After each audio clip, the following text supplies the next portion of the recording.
Greetings and salutations friends, and welcome to yet another 40k lore video. Now that I've recently reached 20,000 subscribers, I figured I'd start a little bit of a special sub-series of Warhammer 40k lore, namely Titans. Now, the Titans will not be covered in a single lore video because there are far too many variables.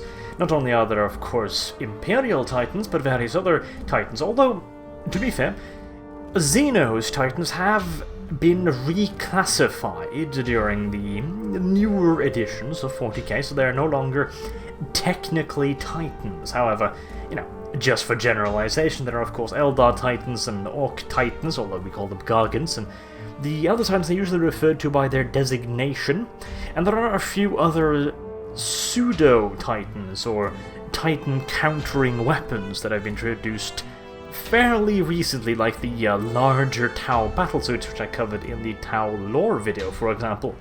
Those vehicles, although they are not technically Titans, they belong to the same general classification of super heavy combat walkers. So, as for exactly how many parts this will be divided into, I'm not sure yet. Probably 3 or 4, because I will be doing one, this one here, about Titans in general. I will be doing one on the Collegia Titanica. I will be doing one on Titan battle tactics, how to employ them, and how to kill them, and probably one specifically dedicated to Xenos Titans themselves and the various types, etc. I'll probably cover the Imperial Titan types in this one, generally speaking, and perhaps going into a little bit more detail in the one dedicated to specific Titan types.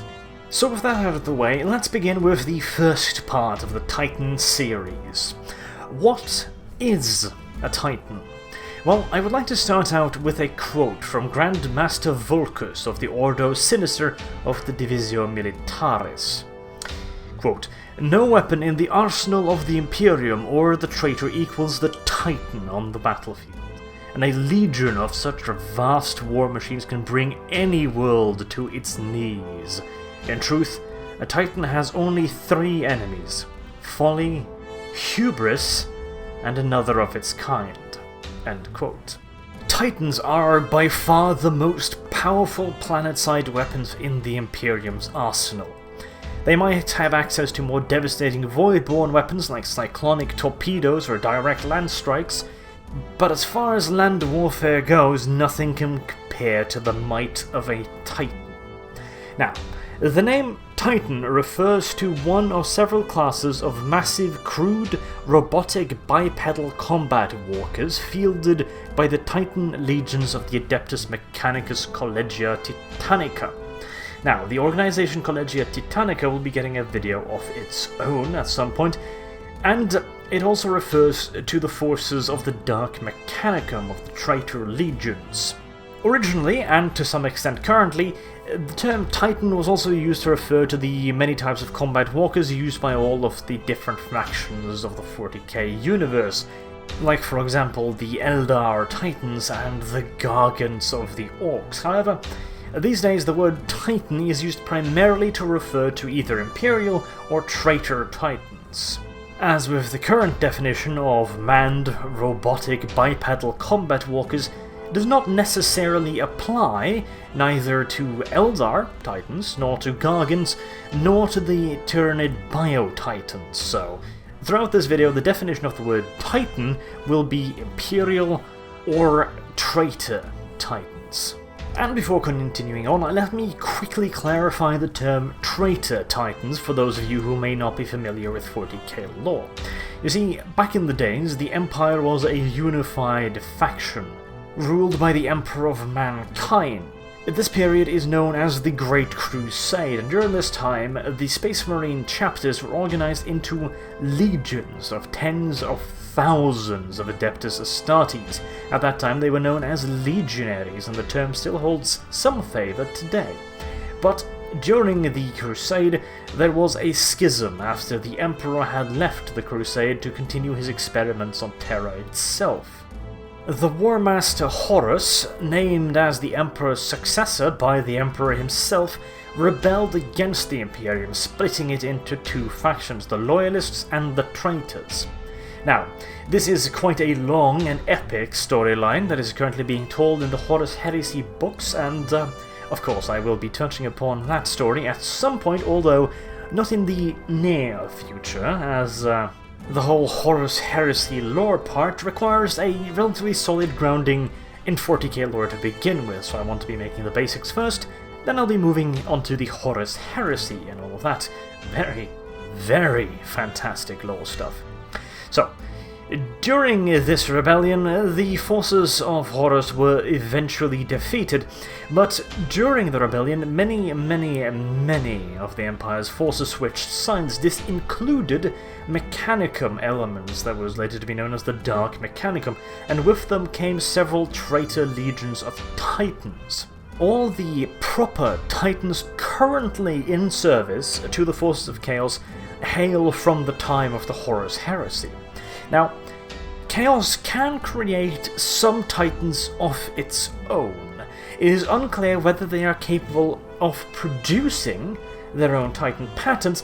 This has not been confirmed. It has been somewhat confirmed that they are capable of producing, how should I say, bastardized pattern of Titans that, while technically Titans, have very little in common with the standard Imperial pattern.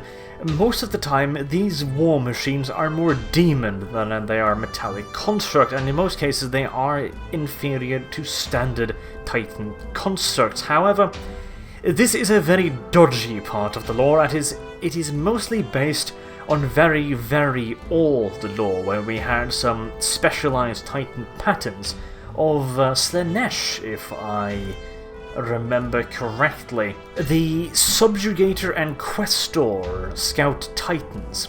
Now, I do believe that this has since been, at the very least, somewhat refuted by the sources themselves, claiming that, at least in modern sources, that all the Titans currently in service of Chaos are the original Traitor Titans. However, this is, and like I've said, a very dodgy lore subject, because at one point, Games Workshop also said that all Chaos Space Marines that currently exist are from the Horus Heresy conflict. However, this has later been disproven in several works of Warhammer 40k fiction, where we have been shown fairly clear proof that the forces of Chaos are indeed capable of creating new Space Marines from stolen gene seed. So when it comes to Chaos Titans, the gospel is somewhat confusing, to say the least. Personally, I would probably be of the opinion that the forces of Chaos are certainly capable of producing Titans in limited numbers, or at least the Dark Mechanicum will probably be capable of producing Titans in limited numbers, assuming that somebody with the knowledge of how to produce Titans are still alive within the Dark Mechanicum, naturally.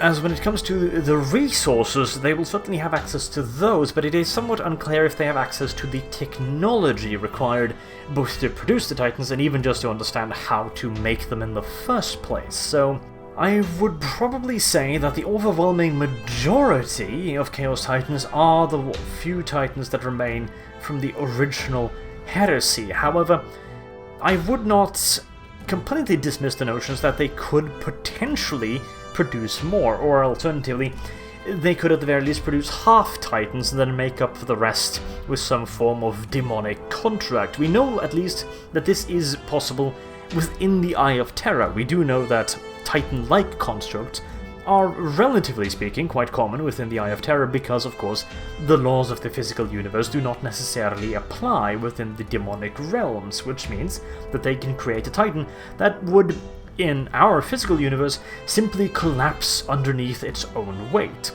However, if these constructs would be capable of traveling into the physical realm is unsure, which means that could you create, for example, the framework of the Titan, just the basic framework with very little of the wiring or the internal mechanics, and then have a demon, a greater demon, it would take a very powerful demon, let's just say, catch up the rest, is, make up for the slack with its own influence, its own flesh and bone, maybe grow some kind of internal skeleton, etc. It is possible, and there are certainly hints in the lore that this is what has happened, but it's hard to say for sure We do know that they do exist within the Eye of Terror, the giant demonic construct. We do know that quite a few of the original Traitor Titans are still alive, although they have been severely reduced in numbers to the point where I think there's only about 9 Emperor-class Titans remaining of the forces that turned to Horus after Dies Ira, the Day of Wrath, was destroyed during the Battle of Hydra Cordatus. Although, again, numbers on this vary significantly, so you'll have to take that with a pinch of salt, naturally. So, in conclusion, if we assume that members of the Dark Mechanicus still exist, that know how to build the Titan, and, perhaps more importantly, know how to build the equipment required to build and maintain the Titan, and they are capable of acquiring the resources necessary to build the Titan, which are considerable, both in time, resources, and of course manpower, then yes, Chaos could probably produce its own Titans.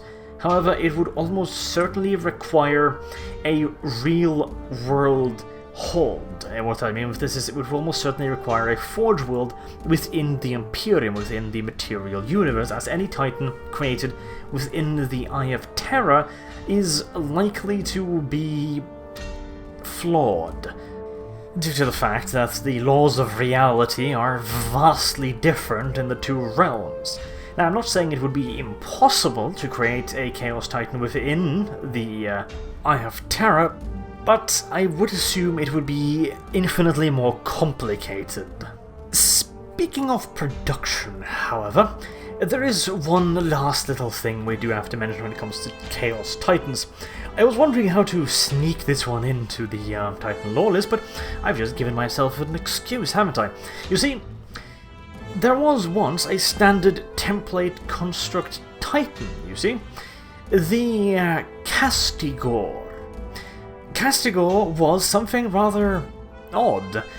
He was a completely autonomous and artificial intelligent Titan. Castigator was supposedly based off a standard template construct, however, it is unclear whether any other Titans of that type was created, and Castigator himself claims to have been the father of Titans.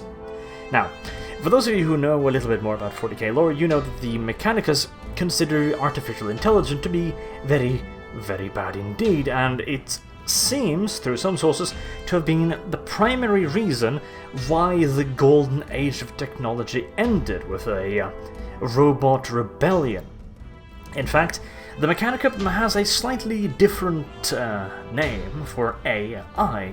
Instead of artificial intelligence, they call it abominable intelligence, as it seems to have a rather nasty habit of wanting to wipe out humans. And in the case of Castigator, well, it's actually converted to chaos. Castigator was by far the most powerful Titan to have ever been produced, either by humanity or by any of the other known Xenos races. In fact, it was so ridiculous that it had a cannon that fired demons. Yes, you heard me correctly. It had a Gatling gun that fired demons. How exactly this worked, well, God only knows. Well, Chaos Gods only knows anyways. And it was eventually destroyed by Grey Knights, because Grey Knights can, as we all know, destroy absolutely anything and everything. Fucking Knights.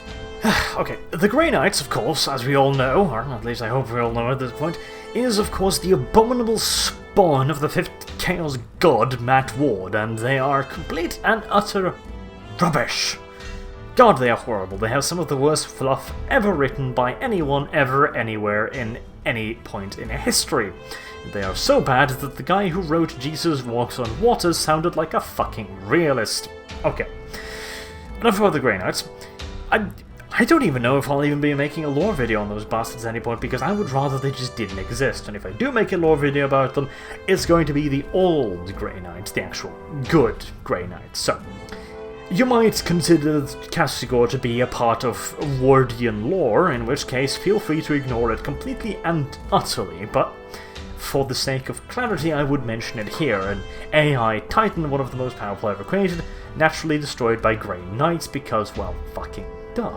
Anyways, to get back to the actual point, before I get proper angry here and derail the entire video, the Castigator Titan, after having been destroyed, the template was also wiped from the Mechanicum's database because, well, you know, it had a nasty tendency of turning into the Chaos Gods and stuff, and it didn't seem overly reliable, so they decided, well, fuck it, flush that one down the toilet, and let's get back to making some more reliable versions.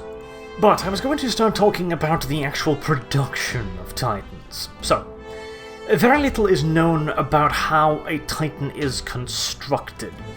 It is known that many Forge Worlds are capable of producing Titans. A surprising amount of Forge Worlds are in fact capable of producing Titans.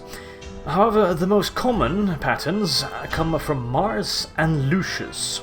And the construction of Titans is a bit of an interesting thing, because you see, you would almost think that the Imperium would have lost the technology to produce Titans, seeing as it is one of, by far, the most advanced weapons within their arsenal. However, you see, Titans do not stem from STC templates, standard construction templates, like most of Imperial technology. In fact, most of the Imperium's production, when it comes to creating new machines, is really to replicate the STC construct rather than the actual vehicle. When a Forge World is requested to build a new tank, for example, they're not given the blueprint and told, like, this is how you build the tank. They are given the STC construct template, and they're told that this is how you build the machine that build the tanks. So, in most cases, the Forge World has no idea how the actual tank is built. Instead, they know how the STC is built, which of course means that if the standard template construct is lost, then the knowledge of how to build the tank is lost. But, like I mentioned, Titans are not built from standard template construct, with the one exception of the Grey Knight Titan that we just talked about, that nonsense. Which means that a surprising number of Forge Worlds and individuals have actually retained the knowledge about how to build Titans.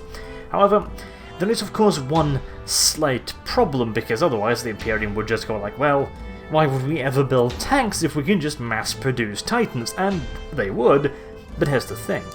The construction of a Titan is almost a religious task as much as it is a task of manufacturing, and requires countless lengthy and complicated rituals as well as the manufacturing process, and of course only the finest of raw materials can be used, and in many cases extremely rare raw materials. In many cases, it can take many Terran centuries to complete the construction of a single Titan. Almost half of that is filled with priests standing around the half-finished god machine, dinging bells and wafting it with smoke. And presumably using those funky little horsehair thingy-bobs that you see Orthodox priests use to lightly dab it with oil. So the production of Titans could potentially be a lot quicker if it was purely a mechanical process, but, well, it isn't. It's as much a process of worship, almost, as much a religious service as it is an effort of production. Additionally, of course, this is the 41st millennium, where pretty much anything that is combined with the mechanical has some kind of ritual attached to it. Even just the act of loosening the screws that are keeping a panel in place to conduct basic maintenance on an air conditioner, for example, has its own little prayer. So you can imagine just how much time is spent just praying when you're building something that could be as large as 150 meters tall. So, yeah, it takes a while. But in return, the results are magnificent in the extreme, with Titans carrying some of the most devastating weapons in the Imperium's arsenal, and also carrying protection usually reserved for void-faring vessels. Not to mention, by far the most advanced technologies employed by the current Imperium, including the means of operating these giant machines, the Mind Impulse system. This system is essentially the creature's brain, you could say the Titan's brain, and is used to interface with the Titan's controller, its Principe, its pilot, perhaps you could call them. Now, this Mind Impulse link is sentient in a way. It is not truly intelligent, but it is capable of basic thoughts and feelings. For example, there is an example within the graphic novel Titan, where a Titan is being repaired after being knocked out, and it goes amok inside the Titan repair shop, destroying and heavily damaging other Titans and killing many crew members. This is because the Titan's mind impulse, its brain, so to say, had been traumatized by its death, and so when brought back to life, it went crazy. And Titans often have a mind of their own, even when they're under the control of their operators. Titans have been known to be bloodthirsty, for example, wishing to hunt down the enemy. They might be solitary predators, preferring to hunt alone rather than join the larger groups of Titans. Some Titans may be pack predators and prefer to be with their comrades. Some Titans apparently can even become lonely if isolated from their compatriots, or even homesick if they are not returned to their forge worlds on a relatively regular basis, although regular by Titan standards means something like once every 200-300 years. So this is not truly artificial intelligence or abhorrent intelligence, but something in between. Almost like a sentient mind link, a ghost in the machine almost, that can, if strong enough, affect the thoughts of the Principe, but it cannot directly take control over him. Or at the very least not normally, not in Imperial Titans. However, in Chaos Titans, it is not completely unusual for this impulse link to become corrupted, gaining a sort of self-awareness and intelligence, or in some cases even being completely replaced by a demonic presence, which then in most cases takes over the Principe, the pilot. Although in some cases, again, well, this being Chaos, there's no standard really, the Principe exists much like he has when he originally turned from the Emperor's Light during the Horus heresy, and in other cases he might have fused directly with the machine in a rather gruesome amalgamation of metal and flesh. But back to Imperial Titans. Like I said, they are extremely valuable, extremely hard to produce, and extremely time-consuming.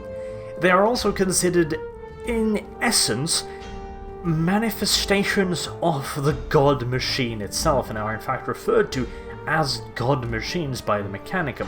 They are considered to be living, note the term of phrase, embodiments of the Omnissiah, the Machine God, and as such, when one falls in battle, it is actually mourned for by the Forge World that produced it.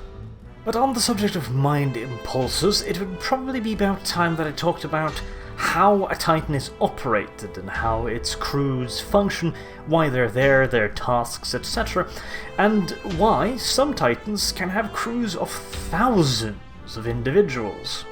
So, the chief commander of a Titan, its pilot, if you will, is a member of the Adeptus Mechanicus Collegia Titanica called the Princeps. A fairly rare individual, one that is capable of retaining his sanity after connecting with the machine spirit that resides within the Mind Impulse unit. He connects with this Mind Impulse directly through a spinal connection. Some Princeps also connect more directly with their Mind Impulse units via a amniotic fluid-filled tank, where they can essentially be more or less permanently connected to their Titan, rather than the temporary connection of the Mind Impulse unit, where the Principe can be plugged and unplugged, so to say. The Principe controls the Titans by means of the MIU, which immerses him into a a virtual reality, perhaps? He merges his conscience with the Titan's sentient, which gives him an interactive and immersive sensory space, sometimes refers to as the manifold, in which he sees himself as the Titan. When he thinks of moving his arm, the Titan moves its arm. When he thinks of firing the weapon, the Titan fires his weapon, and he feels the Titans in his own skin. When he's charging up his giant plasma cannon, he feels the heat rising in his arms. He releases it manually, judged by how much heat he's feeling, etc. When the Titan is hit, he feels that as physical pain. If the Titan loses an arm, he feels that as physical pain, and he would have to then cut certain elements of himself off from the Mind Impulse unit to essentially the same way you would do a computer. If parts of a computer were to fail, you would cut the connection to that mechanical part, thereby isolating yourself from the feedback, in this case the pain feedback. But now I hear you say, if the Principe is capable of all of this, why can't he operate the Titan entirely by himself? If he is the Titan, it shouldn't be a problem, is it? You know, walk, talk, fire, gun, not particularly complicated. However, it is considerably more complicated than that, and the overwhelming majority of the Titan's basic functions, like for example keeping its balance, which is an incredibly complex task, even just for a human. Just think about how hard it is for your brain to maintain your balance when you are standing on two legs, and how many calculations your brain is continuously running so that you just don't fall flat on your face.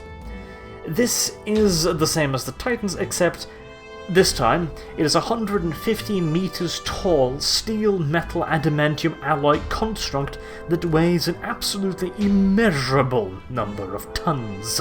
Keeping this thing standing and balanced in rough terrain is an unfathomably complex task, and the overwhelming majority of this is done by the machine spirit.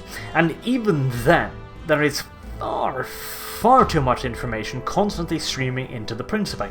Only a handful of Principes can even hope to control the entirety of their Titan, and even then, only for extremely short periods of time. We're thinking like 3-4 minutes maybe. In most cases, the Principe has more than enough to keep the basic functions of its Titans going, keeping it standing, aiming the weapons, etc.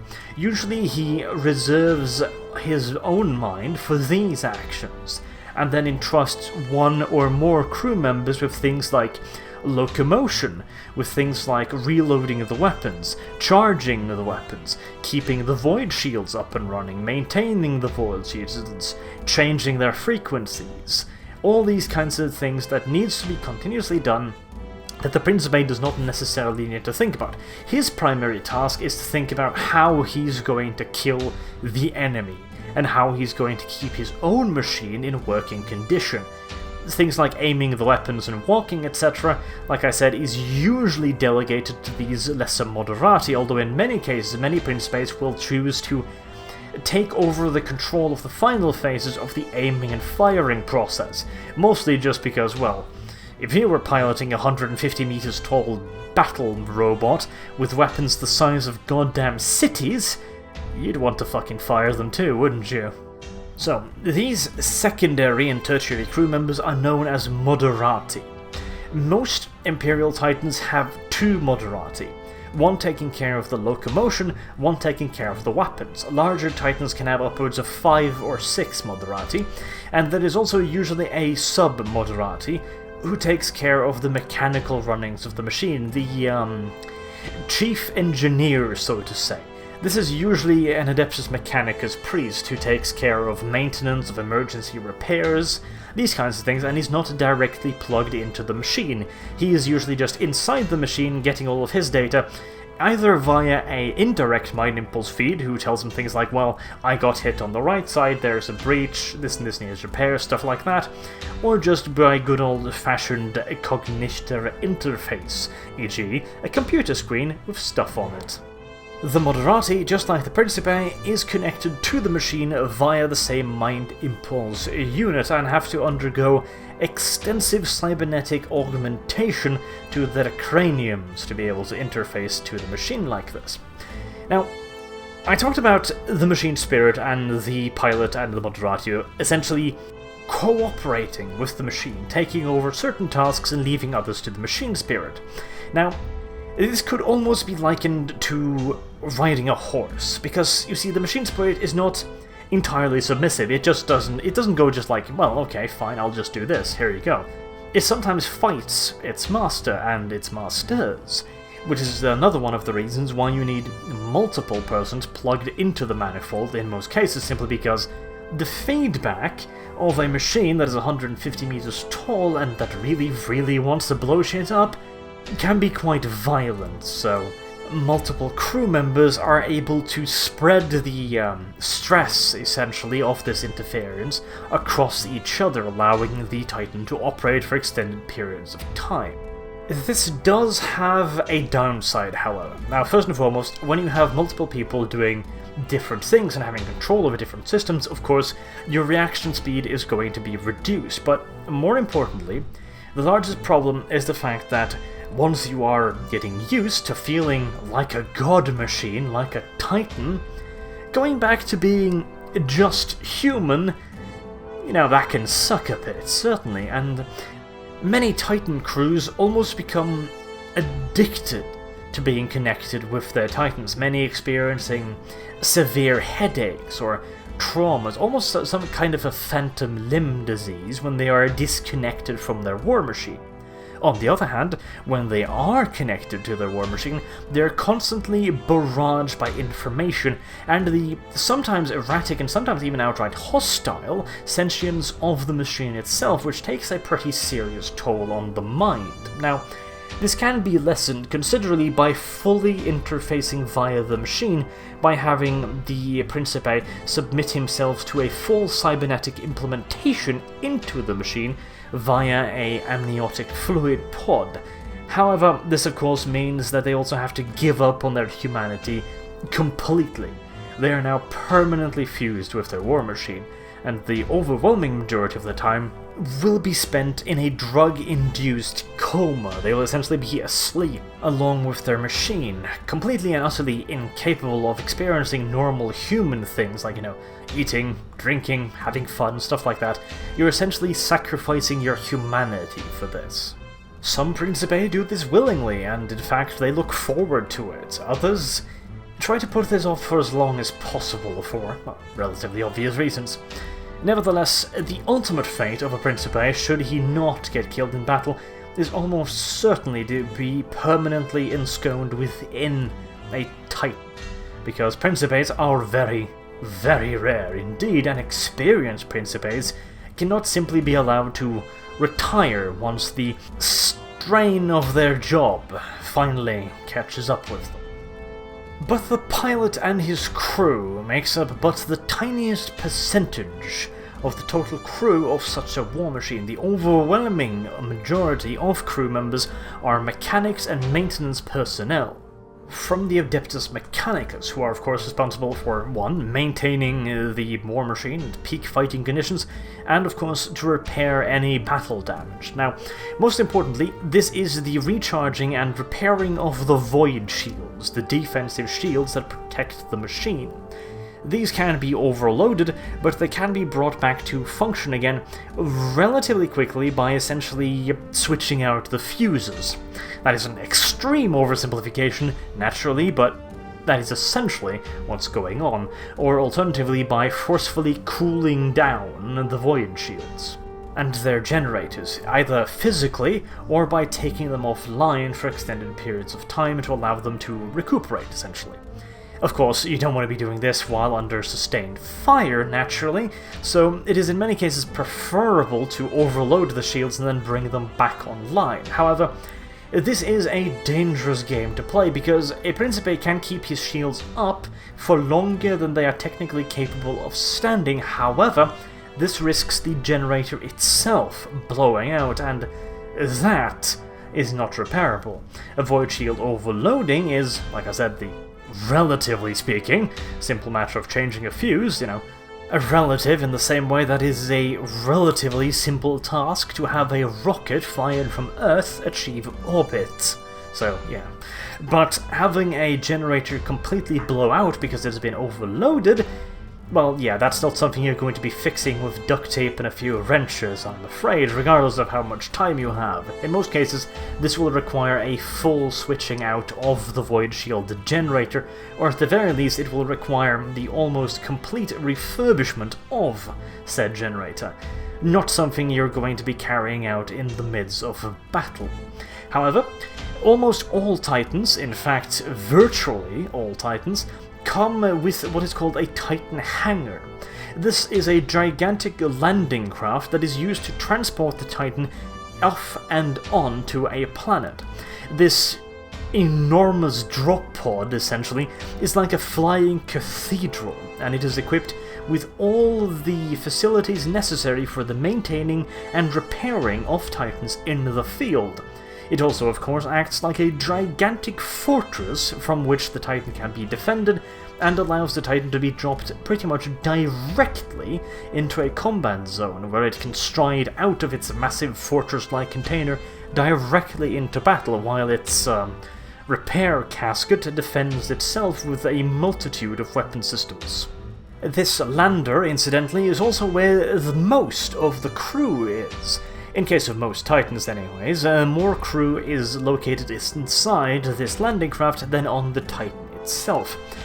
This varies somewhat from Titan type to Titan type, though in the case of a Warhound Titan this is almost certainly the case. In the case of a Warlord Titan this is probably the case, but in the case of something like an Emperor Titan, most of the crew is going to be on the Titan, because the Titan is so goddamn bloody massive, and it usually has crews of a slightly different nature. Now, I mentioned some Titans could have crews in the thousands, and this is true, but this crew are not there for mechanical and operational purposes. These crew are there for defensive purposes. Now, to explain this, first off, we'll start with the smallest type of Titan, a Warhound Titan. This one is usually operated by 1 Principe, 2 Moderati, and something along the lines of 10 or 20 crew members. 20 in the case of a larger, more advanced pattern with, for example, plasma weapons, which require considerably more maintenance and in-battle maintenance, and 5 to 10 in the case of the smaller Titans with, for example, a plasma blast gun or a Gatling weapon. Easier to maintain and operate things, essentially.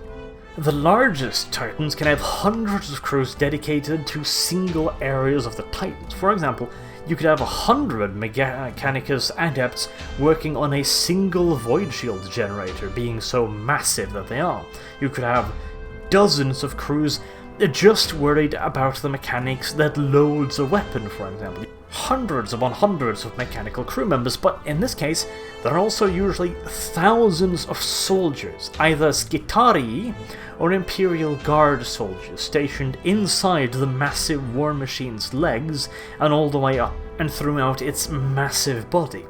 This is there to repel boarders, and no, I shit you not, boarders.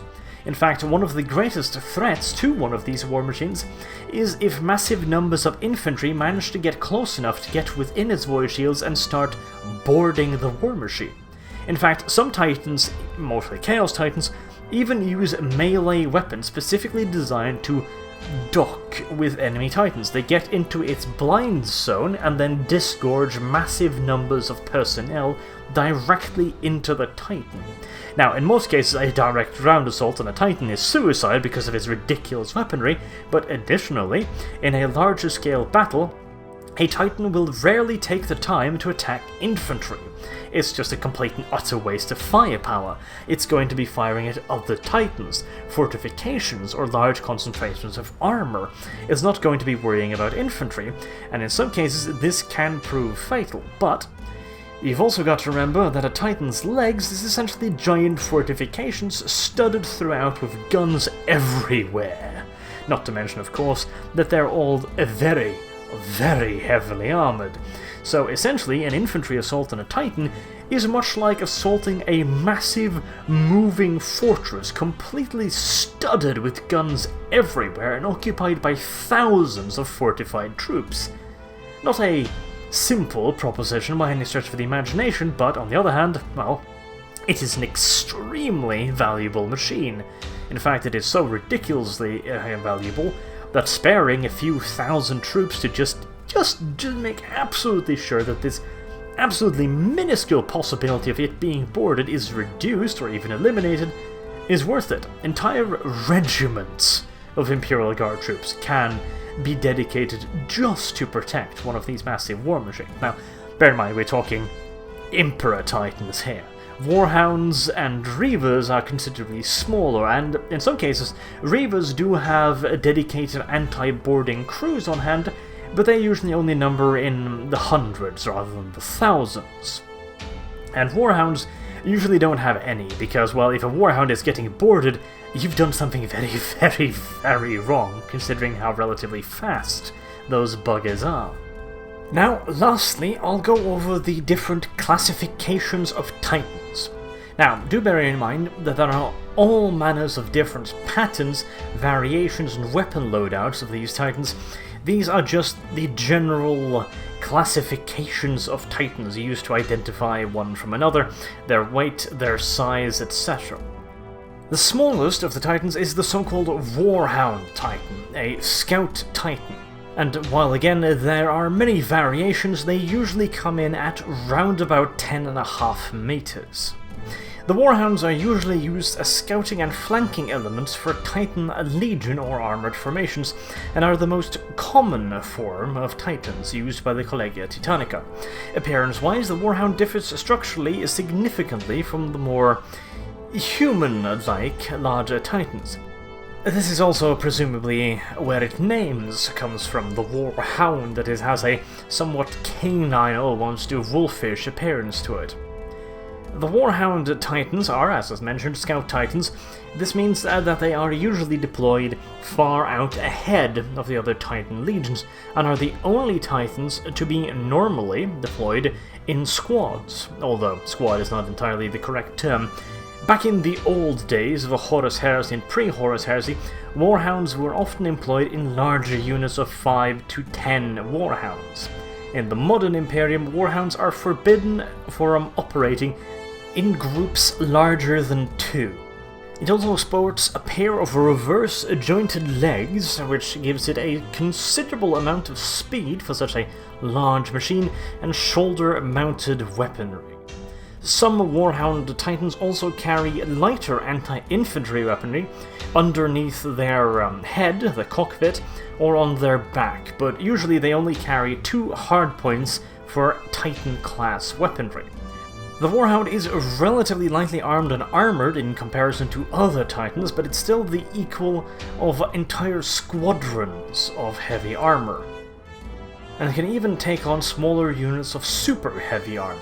And while a lone Warhound Titan does not pose much of a threat to larger Titans, in packs they can pose a significant threat even to the larger Titans, even potentially to Emperor-class Titans.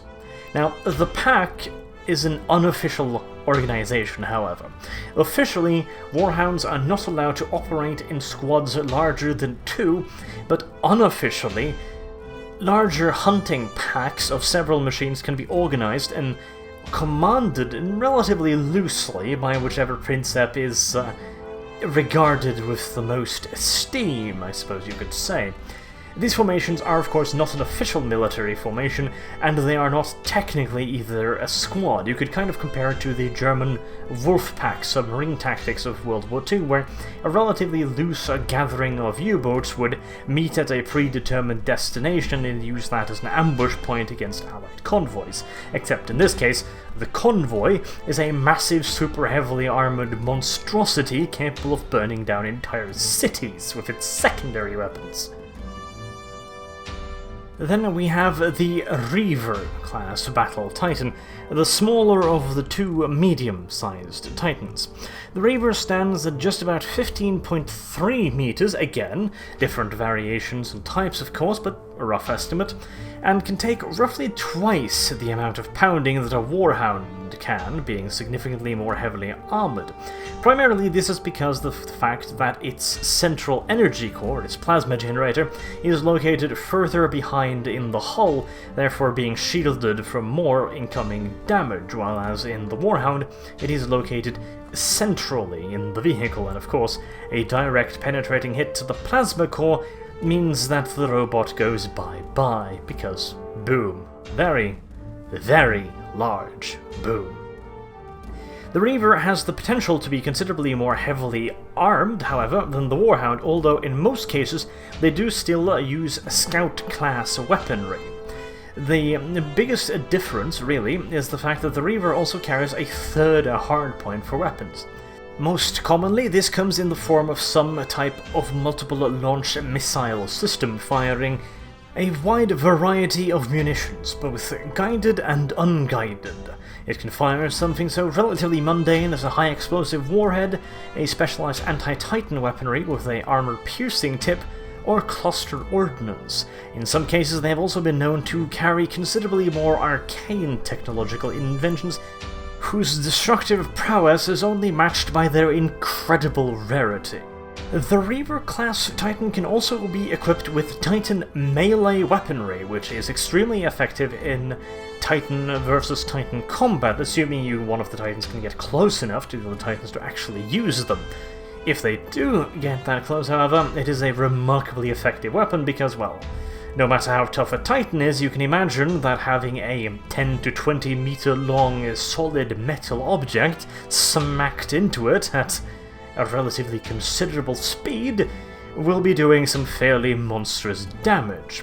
However, Reavers usually do not employ these weapons anymore, because it is rumoured that the technology required to create Reaver Battle Titans has been lost, which would not perhaps be surprising considering that the Reaver is one of the oldest types of Battle Titans, and therefore also carries some of the most complex mechanical and electronical systems available to the Mechanicum. This includes, of course, the extremely sophisticated Apocalypse missile launcher on its back, with an extremely advanced targeting computer capable of maintaining accuracy even during continuous rocket firing. There is even a variant of the Reaver that carries 3 such rocket launchers, the so-called Goth pattern, which is an extremely complicated machine and usually has an extended moderati command crew to handle the increased load of the computations required to keep these 3 weapon systems operating effectively and on target. Then we come to the larger of the 2 medium-class Titan, the Warlord Titan. Now, the Warlord has some controversy around its size.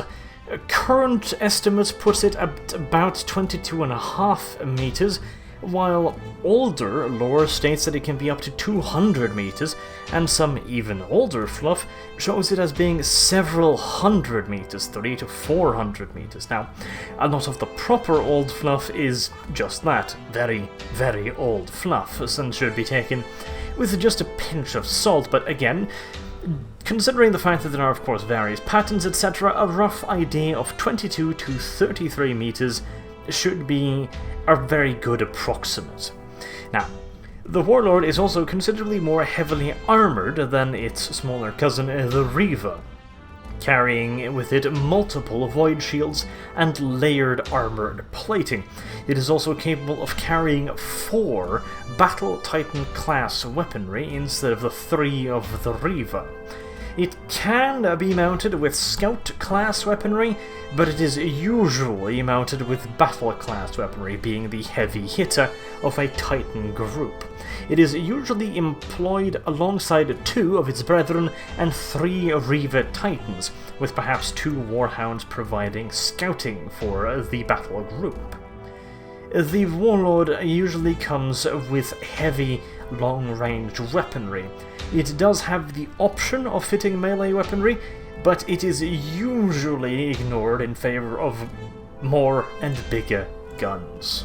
And as such, it is usually employed in a fire support / artillery role, using the Warhounds as a scouting force, the Reavers as a bit of a skirmishing force, and then you've got the Warlords being the big bruisers, trading heavy artillery fire between Titan formations, or of course used to reduce enemy formations to ash and dust. The Warlord is also capable of mounting something very, very special indeed. There is a specific version of the Warlord Titan constructed in extreme secrecy, so no one even knows where or how, called the Psi Titans, using psychic weaponry for combat against demonic entities. These absurdly rare Warlord Titans are used exclusively against the most dire of threats. There are unconfirmed reports that 2 2 of these incredibly potent and incredibly rare weapons are garrisoned on Cadia itself since the last crusade. However, this is unconfirmed. In fact, we have very little truly solid information when it comes to this highly unique and highly specialized class of Titan. And then finally we have the largest of the god machines, the Emperor Battle Titan. The Emperor class is usually divided into 2 subclasses, the Imperator class and the Warmonger class. Of these, the Imperator is the general-purpose assault platform, and the Warmonger is a dedicated fire support unit with advanced fire control and targeting systems. However, both are ludicrously powerful weapon systems and are often unmatched by enemy forces on any battlefield where they are deployed. They are so rare that it is exceedingly unusual for 2 of these machines to be present in the same battlefield, much less actually facing each other. These gigantic walking fortresses are carrying hundreds, if not thousands, of tank-level weaponry. Heavy machine guns, cannons, mortars, lance weapons, all manners of things, and these are but its tertiary self-defense weaponry. Its main weaponry are so heavy that not even battle titans are capable of carrying them, and are able to destroy entire cities with a single strike, and often carry entire regiments of Imperial Guard or Skitarii troops inside of their massive bulwark-like legs. These massive machines stand at a rather considerable 150 to 200 meters above the ground, and many are built with entire cathedrals on their backs. Extremely heavily armed and armoured cathedrals, but cathedrals nonetheless. You see, Emperor-class Titans are almost as much a church as a weapon of war. They are gigantic symbols of worships, considered the living embodiments of the ominous sire by the Mechanicum, and are also usually used as headquarters for Titan legions. In fact, most Titan legions could not even hope of fielding an Emperor class.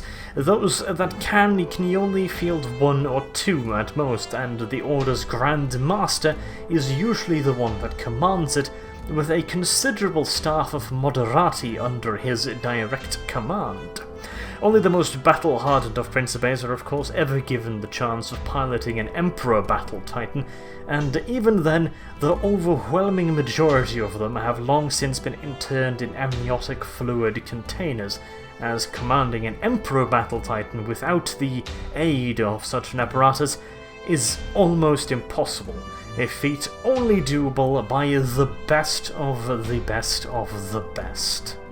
These gargantuan war machines are by far the most powerful titans in the 41st millennium, capable of destroying scores of lesser titans, often with just a single shot, so powerful is its weaponry, and as such they are employed very sparingly by their creators, as the loss of such a monstrous weapon is virtually irreplaceable.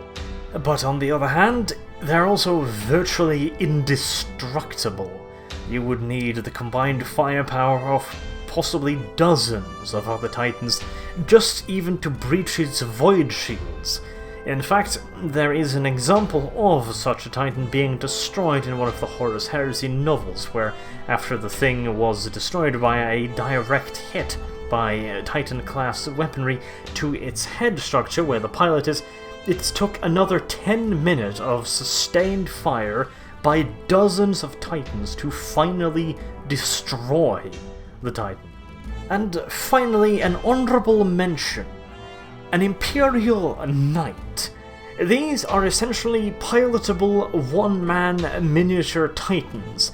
They are not capable of carrying even Scout Titan weaponry, although they are carrying fairly damn heavy weapons for their size, but they are of course considerably quicker, and there's a fair few of them. Now, they are, however, very, very rare when it comes to their production. In fact, only a handful of Forge Worlds are still actually producing Imperial Knights. Their internal workings are ludicrously complicated, and only a select few Forge Worlds retain the technology to create these rather graceful weapons when compared to the somewhat brutish Titans. And although relatively small by Titan standards, and certainly no match for a Warlord or a Reaver, squadrons of Knights have been known to take down Warhound class Titans, and they are more than capable of taking on pretty much anything smaller. In fact, squadrons of Knights are some of the best assault troops in the Empire, capable of taking on regiments of heavy armor with ease and cutting through swaths of infantry, as well as being virtually invulnerable to incoming fire, utilizing advanced ion shield technology and being protected by layered adamantium armor. And with that, we come to the end of this first video on Titans. Next part, we're going to be looking at Titan weaponry and void shields. So, I hope to see you then, and until then, I have been Arch. Thank you very much for watching, and I do hope to see you soon. Have a good day.